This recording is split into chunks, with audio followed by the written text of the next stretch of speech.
talk to you today about tarot and why tarot is such an effective tool for self-development.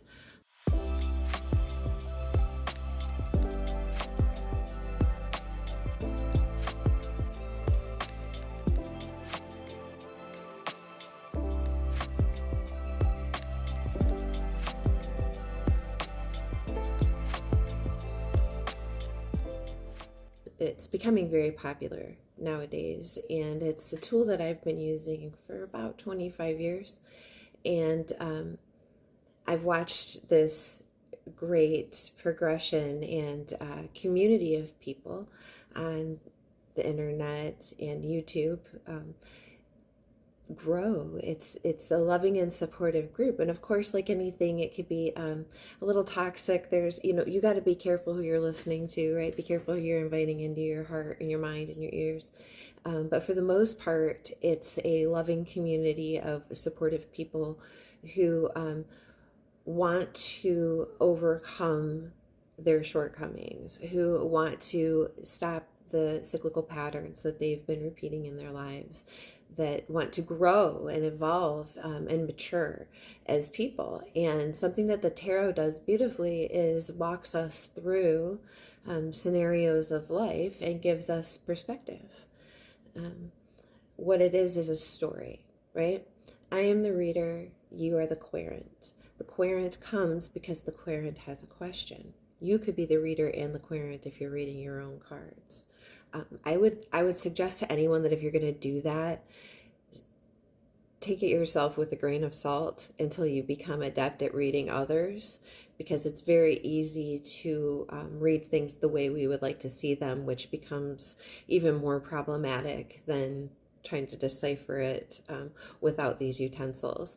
So it's something that must be used responsibly, because we need to take care of and be responsible for ourselves. It's the whole point of it. It starts off on the Fool's journey, right? Here's the Fool. He's the zero of the major arcana.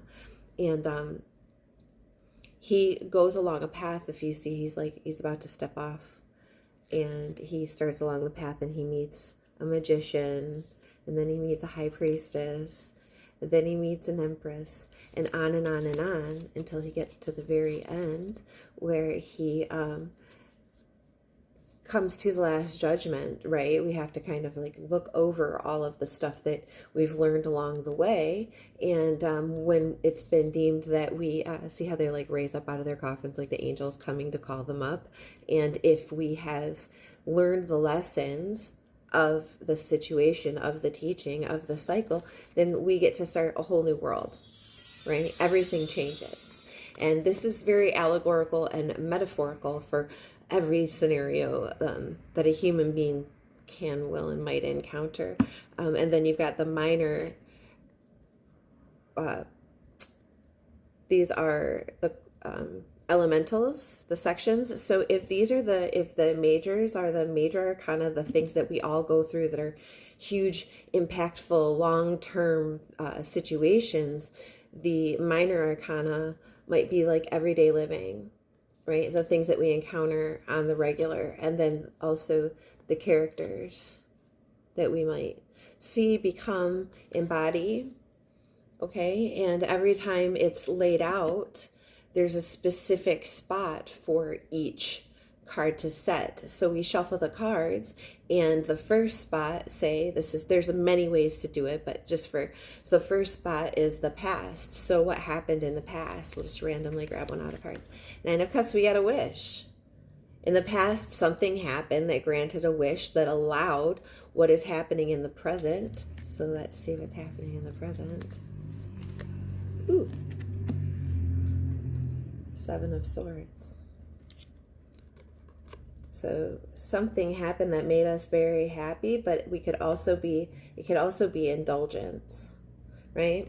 And so now, because we overindulged or we were so happy with what was going on, someone might have made off with something that was ours.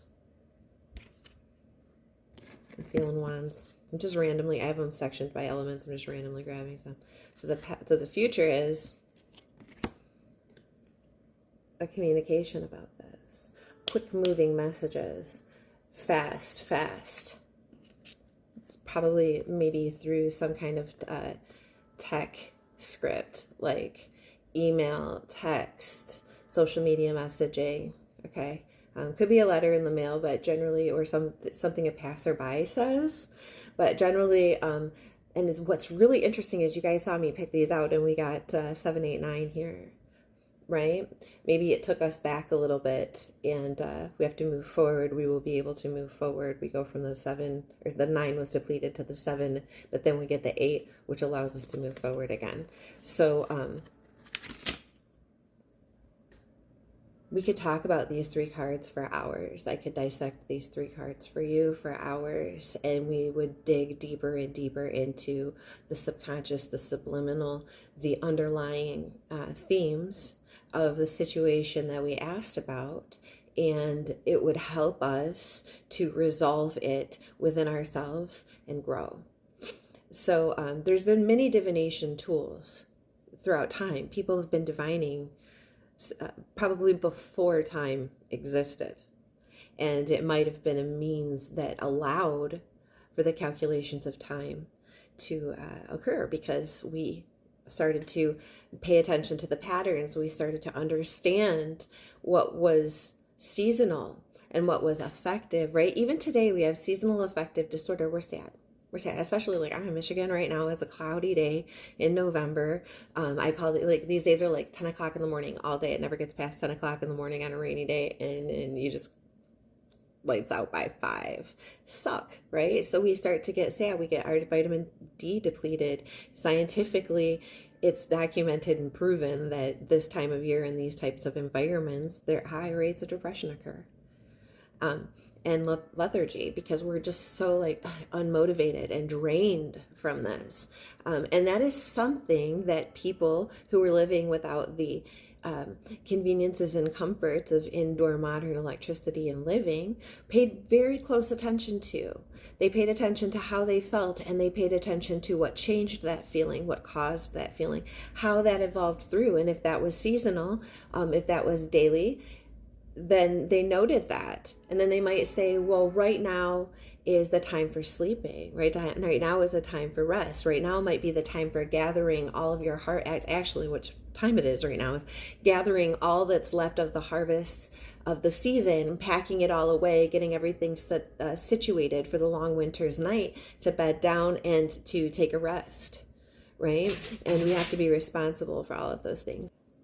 These lessons and knowledge of the natural cycles did apply to us as humans, as beings, as participants in the natural environment. And so eventually those understandings became applied and evolved into astrology, right? And so that was like Mesopotamia 6,000 years ago.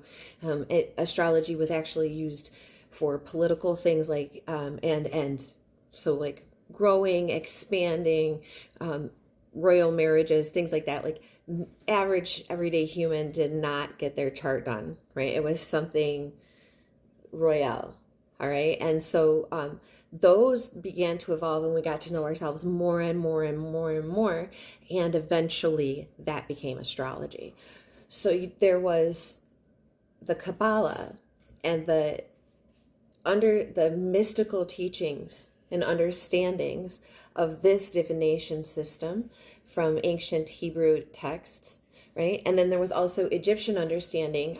We can talk sometime about Hebrew and Egyptian understanding in the ancient world, and how they were very similar, and why they coexisted and coincided, and how a lot of the things that we believe today and are presented today, especially in Christianity and Western thought, are actually based in the amalgamation of these two ancient teachings. And so that's another topic entirely. Right now we're talking about the tarot. So those two influenced one another, and they each had their own version of divination.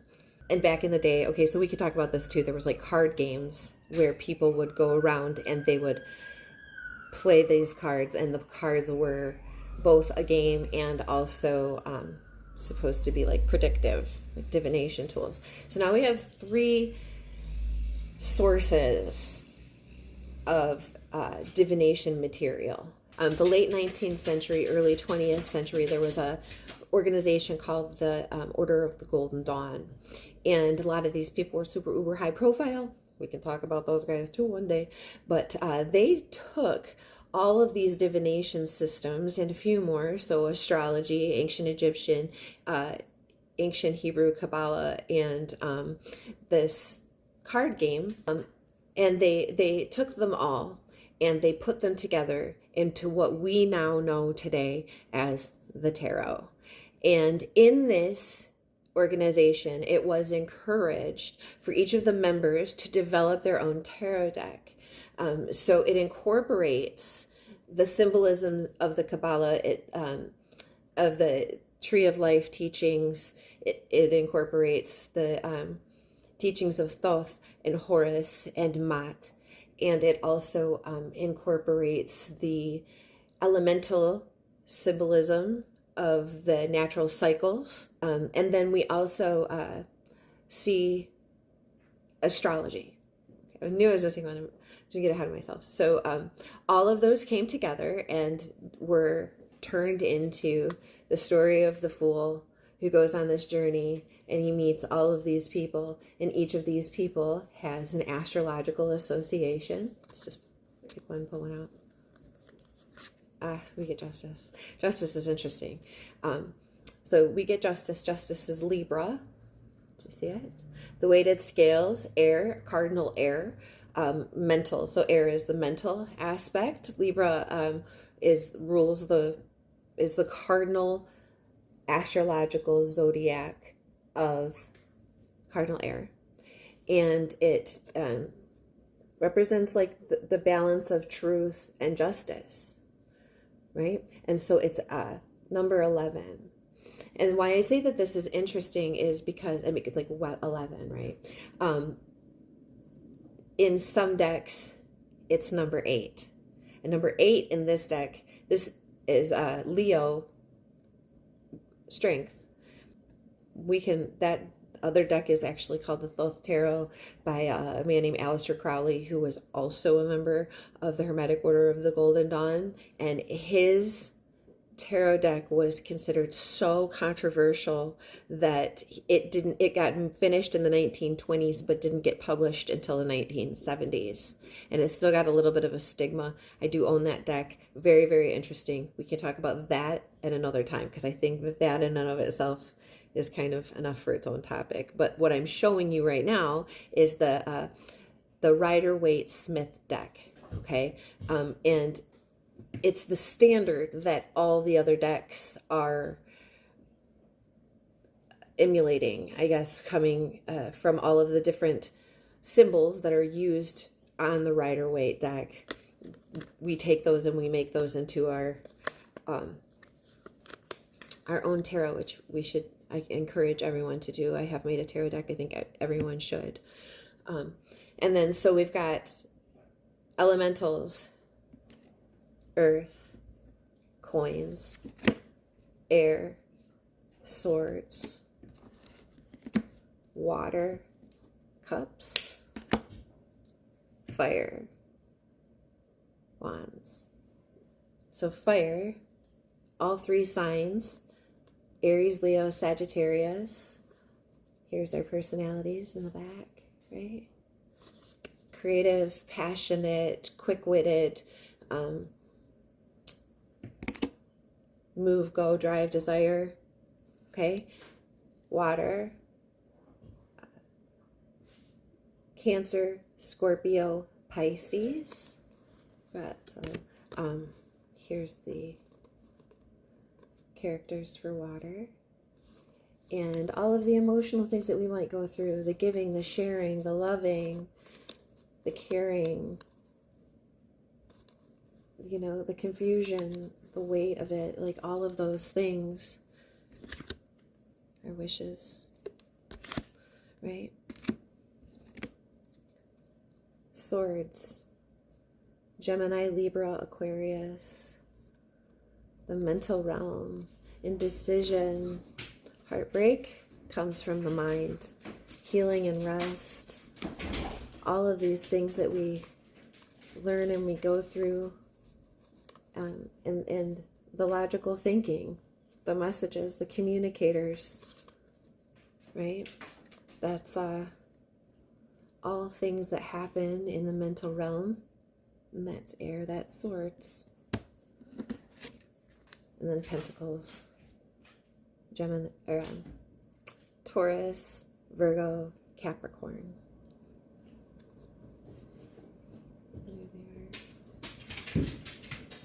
Right. Things that we accomplish in life, things that we work for, things that bring material value and that move our legacy along, the generosity that we share, the patience it takes to grow these things, the hard work that goes into it, and the steadfastness. All of those things are incorporated. So when we do a tarot spread, there's 78 tarot cards that could be arranged in any kind of sort of way that assign a storyboard, much like a comic book, and the cards are laid out.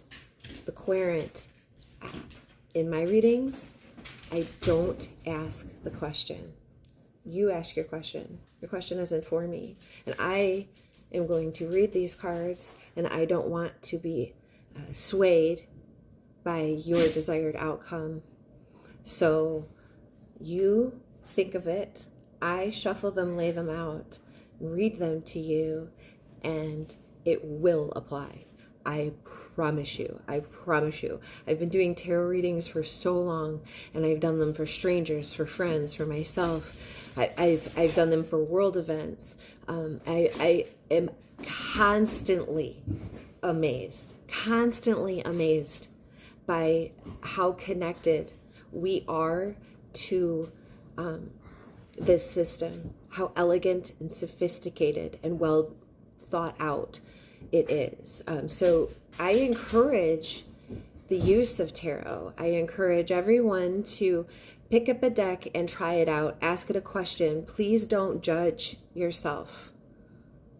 If anything tarot will teach you, it's to not judge yourself or others. If you're using it as like a spying tool, you're going to get a rude awakening because it's not what it's for.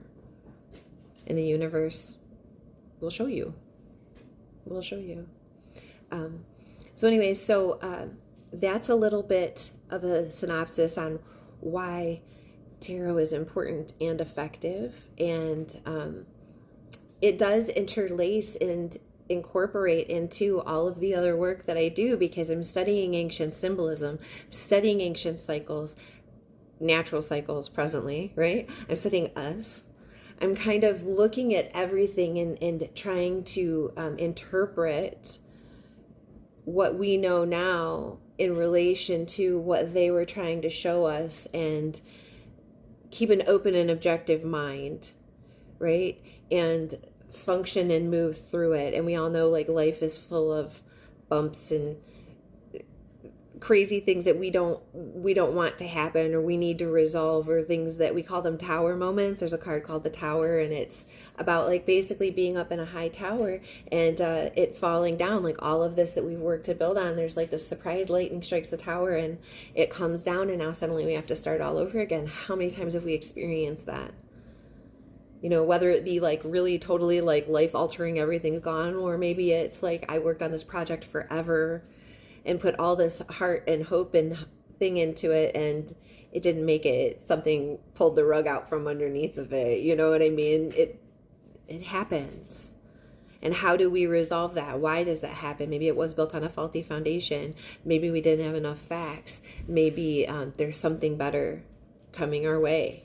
You know, and in order to not get stuck in the cycle of towers constantly falling, we need to be aware, alert, and flexible in our growth. So that's what tarot teaches us to do. So we'll go back to our little reading here. If you got a wish that you are happy to share, that maybe during your indulgence someone got a little bit, I feel like saying jealous, and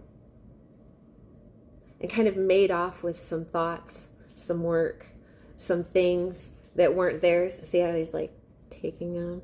Scoop, scoop, scoop, scoop, scoop. You'll find out about it. It will come to light. So you don't really need to worry about this happening, or if it's already happened and you know that it's happened, don't worry, you'll get the messages. If you suspect that this is going on, don't worry, you'll be able to resolve it. It will come through, and quickly at that. And if this is you doing this, you better knock off your crap, because it's gonna be communicated. Look at them. See how they work? This guy's just sitting here hanging out. It's like a story. The guy's just sitting here hanging out, and this guy thinks he can just get away. See, like he's got this curtain around him, like he's sitting inside this tent. Scene 2. Cut to a guy running outside, trying to run away. But he does not see all of these spears coming toward him. Not to make light of it in case that's like a serious situation, but it's also all minor arcana, which means that it's like a blip. So it's just one of these things we're just going to have to get through. And I did that on purpose, kind of. Did not pull from. Do you want to pull? Let's see. Just for Fool.